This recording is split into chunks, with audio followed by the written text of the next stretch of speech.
How's it going, everyone? My name is Derek Afasi. I'm the owner of Afasi Financial Group and RetireSharp.com. Today's topic, I want to discuss in full detail something known as a retirement insurance policy. Now, there's not an actual term. If you go look up retirement insurance policy, I just want to let you know of how you could secure your retirement through utilizing insurance type contracts to make sure that you have that peace of mind that you could be receiving lifetime income, that it's not susceptible to downward market losses, not susceptible to fees, different things like that. Now, a lot of my videos, I constantly talk about insurance companies or insurance contracts, such as an annuity or such as life insurance. And there's many times that you could use those types of financial vehicles to accomplish your goals. Now, that does not necessarily mean, so I like using insurance companies for that aspect because they have certain tiers of safety in place to make sure that your monies are extremely safe when you're getting set up the right way. But that does not mean that I really like insurance companies. I honestly think that a lot of times insurance companies try to create these contracts with very confusing financial language so that an individual gets suckered into those types of plans. So when you have a situation when somebody has 1,000 different options available to them, and 990 of them are horrible contracts, but 10 of them are really good. We want to siphon through which ones are really bad, and then show exactly why those ones that are good are the best ones for that individual situation, and basically leverage it just like an individual tool in a tool belt. So, whether you have a mindset regarding insurance companies and insurance policies for retirement, always understand what are the pros and cons of every situation, and then can you find a better platform without using insurance companies for that peace of mind? And time again, I don't see that happening. So, to kind of get started in this conversation, what exactly are we talking about when we're discussing retirement insurance policies? And typically what happens is an individual is working throughout their working years and they're placing dollars aside into different retirement accounts, such as 401k accounts, such as 403b accounts, TSP accounts. Depending upon where you work, you're going to have these different sorts of employer-sponsored retirement plans that are established. On top of it, this individual might be placing dollars aside into savings. If they budget properly, they might be placing other monies aside into savings, or they sold a house, they sold a business, they received an inheritance, whatever that case may be. Now, those are deemed non-qualified type of accounts. So when it comes time for retirement and an individual is gearing up for their retirement, whether they're in their 50s, they're in their 60s, they're currently retired, they have these different types of buckets. I want you to think of it like buckets of maybe a 401k would be one type of bucket, maybe a Roth IRA is another bucket, maybe a traditional IRA is another bucket, maybe just savings account is going to be another bucket. And then when it comes time for retirement, they say, okay, well, I've accumulated this. I've budgeted myself properly. I've placed this money aside. I've attributed this to, or I've connected it with some sort of mutual funds or market growth potential. But now what do I do? How do I pull these monies out without outliving those monies, without running that risk of depleting all of these assets so that you have no monies? I've heard the horror stories. I don't want to be one of those individuals, and that's how you could set up your proper plan. It's not really that complicated. You just have to make sure that you're triggering your income sources most importantly. So if somebody is, let's say, currently age 60 and they're looking to retire at age 65, and they understand, okay, at age 65, I'm probably going to be receiving some sort of income through Social Security. Many times individuals are not offered a pension plan. They used to be a very easy way on how somebody was able to retire before was a pension plan set up through their employer. Unfortunately, pension plans have gone by the wayside, so now they have to rely on these different sorts of qualified retirement plans to leverage for income. So let's just say if somebody was offered a pension plan and they're receiving pension income every month, well, then that's going to mimic a lot of how Social Security works, which is saying every single day or every single month that they're living, they're going to receive a paycheck from Social Security, a paycheck from pension. And then you have your retirement savings that are essentially sitting there.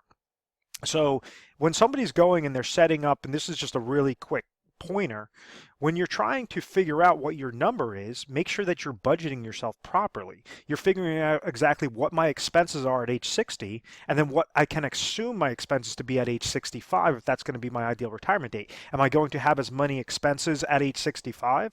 Am I going to have ailments at that time? Is my health insurance going to be, more expensive? What are some of the different things? And try to overshoot that budget. Try to make sure that you're adding on worst case scenario. So let's say if this number, after you're doing your budget and you say, okay, at age 65, I'm projected that I need $60,000 of income to live off of each and every year. My Social Security is going to be there. It's going to give me 30 grand a year. My pension income is going to give me another $20,000 a year for a hypothetical example.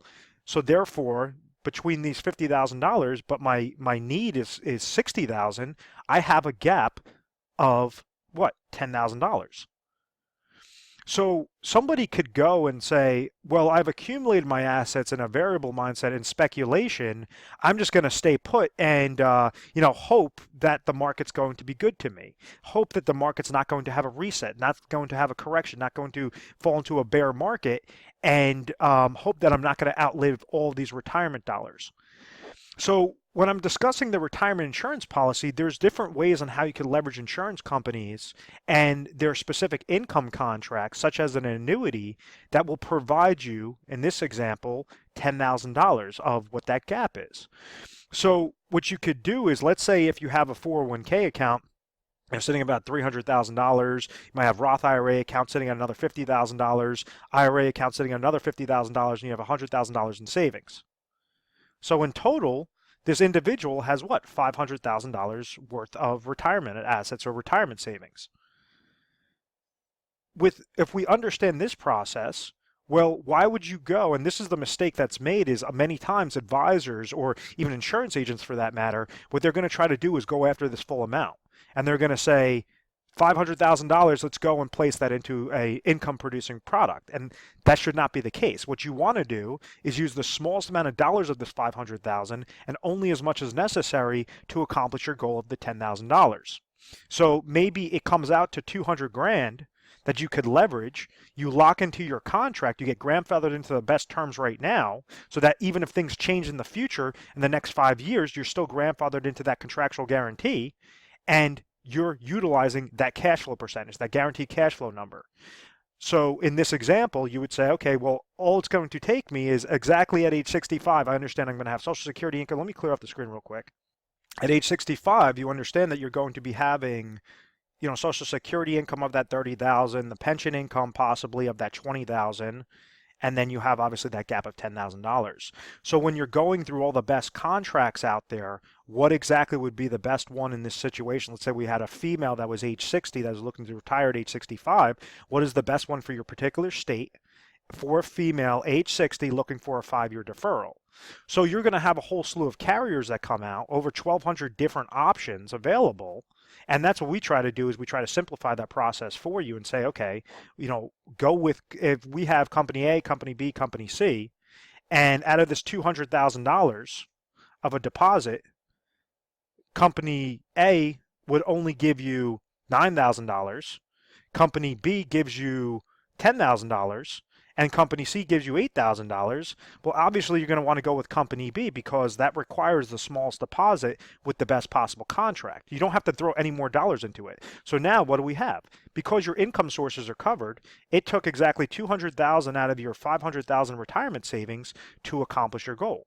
Now, the second aspect is emergency funds. You have $300,000 of emergency funds. Typically rule of thumb is, say you want to have about 6 to 12 months of what your expenses are to basically throw into emergency. So we could say about another $100,000 that we'd leave in liquid cash. And now you have $200,000 remaining that you could risk. You could risk those monies. You could keep that within those variable accounts that you were used to because of the fact that you set up your proper retirement insurance policy, for that income. So you could utilize this $200,000 to combat inflation, because obviously when you're triggering income at age 65 and it's $60,000, well, you need to also have step-ups in income, every few years. So you could ladder out your process. You could ladder out your retirement insurance policies to make sure that they're triggering income, triggering income, triggering income. When individuals hear the word annuities, also be mindful.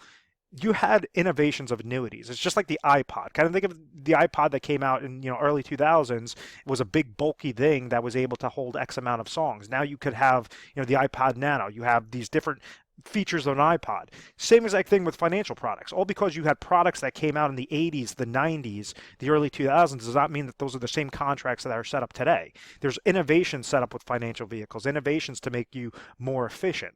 So that's essentially what you always want to hit home with, and saying, okay, if I could leverage, if I understand what my clear picture is, and I could leverage exactly, my current assets and only use the smallest amount of dollars and only as much as necessary to accomplish my income, accomplish my emergency, and accomplish my inflation goals, you could retire with confidence. You could golf every day. You could take long walks on a beach. You could do whatever you want, whatever you see, visit your grandchildren, whatever you see as your ideal retirement, you could do that when you set up these policies properly.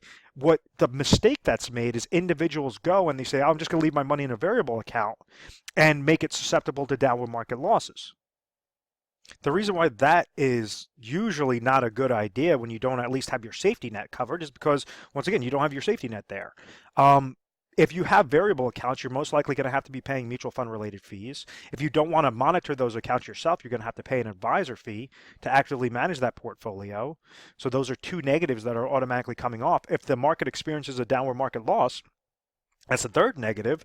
And then when you try pulling income from those accounts, that's the fourth negative. And then you're incorporating inflation, that's the fifth negative. So you have all these negatives that are basically compound interest going against your accounts. So many times advisors, wealth accumulation specialists, they always try to talk about the averages, or you have a 90% probability of not outliving your monies. Why would you go with a 90% probability when you could have a 100% probability by just not using your full retirement savings, only using a portion of it to make sure that you have that peace of mind? You have that golden parachute that says, okay, I have my income sources covered, so now I could work on my growth stage, and maybe now this is necessary to be paying these fees and take this risk, and I don't have to freak out if the market, occurs like in another 2008. So it's all about breaking it down to the most simplistic version, looking at the 30,000 foot view and saying, okay, what exactly is my situation? What are my goals? What do I want to accomplish? And how do I accomplish that properly?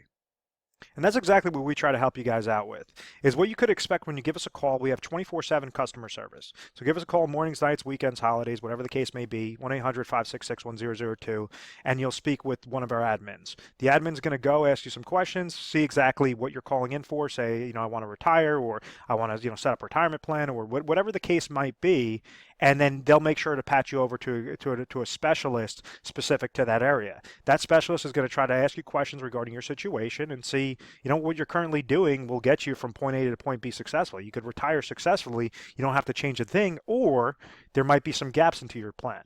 These are some different solutions for your gaps. You might want to incorporate retirement insurance policies such as an annuity to close up those gaps, but it's not just a random company XYZ. It's saying which are the best processes, and this is why we use the Retire Sharp planning system to help us out, to use our case design team and make sure that we're going through every nook and cranny of your situation to make sure that we can give you the best recommendations, and then get set up. So it's all about education. It's all about seeing where you are, where you want to go, and then how to get there successfully in a very safe and efficient manner, so that you could have, you could spend your retirement with confidence. You could live your retirement years with confidence, have discretionary monies, have emergency funds, have inflation protection, have income streams, and just kind of do what you always wanted, to not work and enjoy your retirement lifestyle however you deem fit. So I hope you found value in this video.